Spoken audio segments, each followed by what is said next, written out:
Hi, അസ്സലാമു അലൈക്കും. Anu cooking കോർണറിലേക്ക് എല്ലാവർക്കും സ്വാഗതം.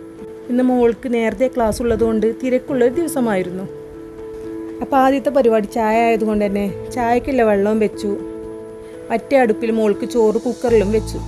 അപ്പോൾ നമ്മുടെ വെള്ളമൊക്കെ തിളച്ച് ചായയൊക്കെ റെഡി ആയിട്ടോ. ഇവിടെ പിന്നെ എല്ലാവർക്കും കട്ടൻ ചായ ആണ് കേട്ടോ ഇഷ്ടം. അപ്പോൾ തലേന്നത്തെ ബീഫ് വരട്ടുണ്ടായിരുന്നു കേട്ടോ.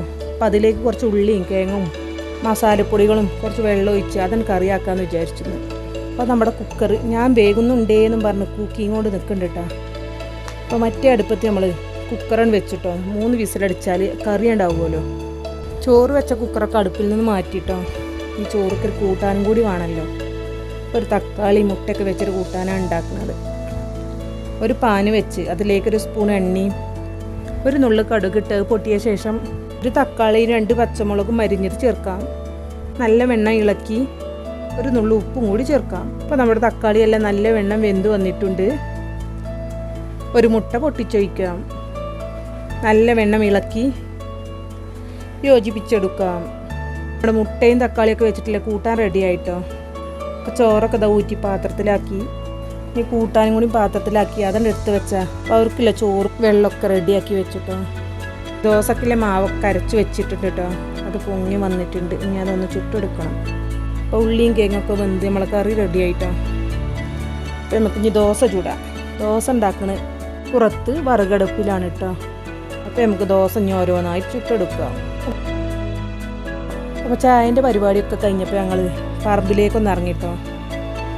അതാ നമ്മളെ വായകളൊക്കെ ഉസാറായി കുലച്ചു കൊണ്ടിരിക്കുന്നുണ്ട് കേട്ടോ. അപ്പോൾ ഞങ്ങൾ ഇന്ന് വന്നിട്ടുള്ളത് തവര പറിച്ചാനാണ്. പത്തല വെക്കലും തവരൻ്റെ ഇല തിന്നലൊക്കെ കർക്കടകത്തിലാണ് എന്നാണ് പറയൽ. അപ്പം ഞങ്ങൾക്ക് തോന്നി ഇപ്പം തന്നെ അങ്ങ് തവരൻ്റെ ഇല തിന്നാൽ എന്താന്ന്. അപ്പം അങ്ങനെ വന്നതാണ് തവരൻ്റെ ഇല പറിച്ചാൻ. അപ്പം ഈ കാണുന്നതാണ് തവരൻ്റെ ഇല. അറിയാത്തവർക്ക് വേണ്ടിയാണ് കേട്ടോ ഇത് പറഞ്ഞത്. അപ്പോൾ തവരൻ്റെ ഇല എല്ലാം പറിച്ചെടുത്തു. ഇതാ ഇത്രക്കും തവരൻ്റെ ഇല കിട്ടിയിട്ടുണ്ട്. ഇവിടെ ഒരു മൾബറിൻ്റെ മരം ഉണ്ടായിരുന്നു കേട്ടോ. ഒരുപാട് കാലമായിട്ട് അവിടെ തന്നെ നിൽക്കായിരുന്നു കാനലിൽപ്പെട്ട്. ഇപ്പോൾ മരങ്ങളൊക്കെ പോയപ്പോൾ മൂപ്പര് ഉസാറായിട്ട് കായ്ക്കുന്നുണ്ട് കേട്ടോ. നല്ലോണം കായ് പിടിച്ചിട്ടുണ്ട്. ഇപ്പോൾ ഞങ്ങൾക്ക് കുറേ പഴുത്ത കായൊക്കെ കിട്ടിയിട്ടോ. ഈ കാണുന്ന പച്ച ഒരു ചെടി ഇതാ കാണുന്നത് ഇതാണ് കേട്ടോ മുത്തുളി. അത് നല്ല സൂപ്പർ ഒരു മരുന്നും കൂടിയാണ് കേട്ടോ. വയറുവേദനക്ക് പീരീഡ്സിൻ്റെ വയറുവേദനക്ക് പ്രത്യേകിച്ചും തിളപ്പിച്ച് കുടിച്ചാൽ പെട്ടെന്ന് വേദന നല്ലവണ്ണം സുഖം കേട്ടോ. നല്ല വേദന ഉള്ളവർക്കൊക്കെ അത് നല്ലൊരു മരുന്നാണ്. അപ്പോൾ പറമ്പ് കാണലൊക്കെ കഴിഞ്ഞ് ഞങ്ങൾ പെരയിലെത്തിട്ടോ. അപ്പോൾ നമ്മൾ കഴുകി വൃത്തിയാക്കിയ തവരയില ചെറുതായി അരിഞ്ഞെടുക്കാം. അപ്പോൾ തവരയിലെല്ലാം ഒക്കെ അരിഞ്ഞെടുത്തിട്ടോ. പൈക്ക് കുറച്ച് ചക്കക്കുരും കൂടി വേണം. തവരയിലയും ചക്കക്കുരുവും വെക്കാം. അപ്പോൾ കുറച്ച് ചക്കക്കുരു എടുത്ത് തൊലിയെല്ലാം കളഞ്ഞ് കട്ടിയില്ലാതെ അരിഞ്ഞെടുക്കാം.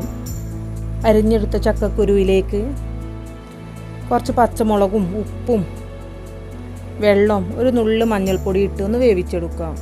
അപ്പോൾ ചക്കക്കുരൊക്കെ വെന്ത് വരുമ്പോഴേക്ക് നമുക്ക് കുറച്ച് രായിയും ചെറുപയറും വെള്ളത്തിലിടാം. 4 മണിക്കൊരു ഹെൽത്തി ദോശ ഉണ്ടാക്കാം നമുക്ക്. അപ്പോൾ അതാണ് നമ്മൾ ചക്കക്കുരൊക്കെ വെന്ത് വന്നിട്ടുണ്ട് കേട്ടോ.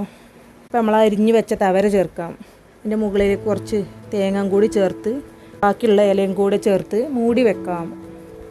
അപ്പോൾ നമ്മുടെ തവരയിലെല്ലാം വാടി വന്നിട്ടുണ്ട്. നല്ല വെണ്ണം ഇളക്കി കൊടുക്കാം. ചെറു തീയിൽ മൂടി വെച്ച് വേവിക്കാം. അപ്പോൾ നമ്മൾ തവരയിലെല്ലാം വെന്ത് വന്നിട്ടുണ്ട്. അതിലേക്കൊന്ന് താളിച്ചൊഴിക്കാം.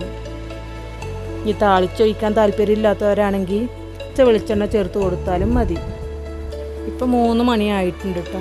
അപ്പോൾ നമ്മൾ രാഗിയും ചെറുപയറൊന്ന് അരച്ച് വെക്കാമെന്ന് കരുതി. അപ്പോൾ നമ്മൾ ചെറുപയറും രാഗിക്കും 2 അല്ലി വെളുത്തുള്ളിയും കുറച്ച് വെള്ളം ഒഴിച്ചൊന്ന് അരച്ചെടുക്കാം. അരഞ്ഞു വന്ന ശേഷം ഒരു പിടി തേങ്ങ കൂടി ചേർത്ത് ഒന്നും കൂടി അരക്കാം. അപ്പോൾ ഈ ഒരു പരുവത്തിലാണ് കേട്ടോ അരച്ചെടുത്തിട്ടുള്ളത്. ഇത് നമുക്ക് മൂടി മാറ്റി വെക്കാം. ഒരു 4 മണിയൊക്കെ ആകുമ്പോഴാണ് കേട്ടോ ഇനി ദോശ ചൂടുന്നത്. അപ്പോൾ ഇതാ നമ്മൾ രാഗി ചെറുപയർ ദോശ ഉസാറായി വന്നിട്ടുണ്ട് കേട്ടോ. അപ്പോൾ കുറച്ച് നെയ്യും കൂടി ചേർക്കാമെന്ന് കരുതി. നെയ്യ് ഇതാ ഞാൻ ചാടുന്നില്ലേ പറഞ്ഞ് നിൽക്കണം. അപ്പോൾ നമ്മൾ നെയ്യൊക്കെ ചേർത്ത ദോശ കേട്ടോ. നല്ല അടിപൊളി ടേസ്റ്റാണ് കേട്ടോ ദോശ. കുട്ടികൾക്കൊക്കെ ഉണ്ടാക്കി കൊടുക്കാൻ പറ്റിയ നല്ലൊരു ഹെൽത്തി ദോശയാണ് കേട്ടോ. അപ്പോൾ എല്ലാവരും ഒന്ന് ഉണ്ടാക്കി നോക്കണേ. അപ്പോൾ ഇന്നത്തെ വീഡിയോ ഇത്രയേ ഉള്ളൂ. വീഡിയോ ഇഷ്ടമായാൽ ലൈക്ക് ചെയ്യുക. സബ്സ്ക്രൈബ് ചെയ്യാതെ കാണുന്ന കൂട്ടുകാരെല്ലാവരും ഒന്ന് സബ്സ്ക്രൈബ് ചെയ്ത് സപ്പോർട്ട് ചെയ്യണേ. പുതിയൊരു വീഡിയോയുമായി വീണ്ടും കാണാം. നുള്ളു ഉപ്പും ചേർത്ത്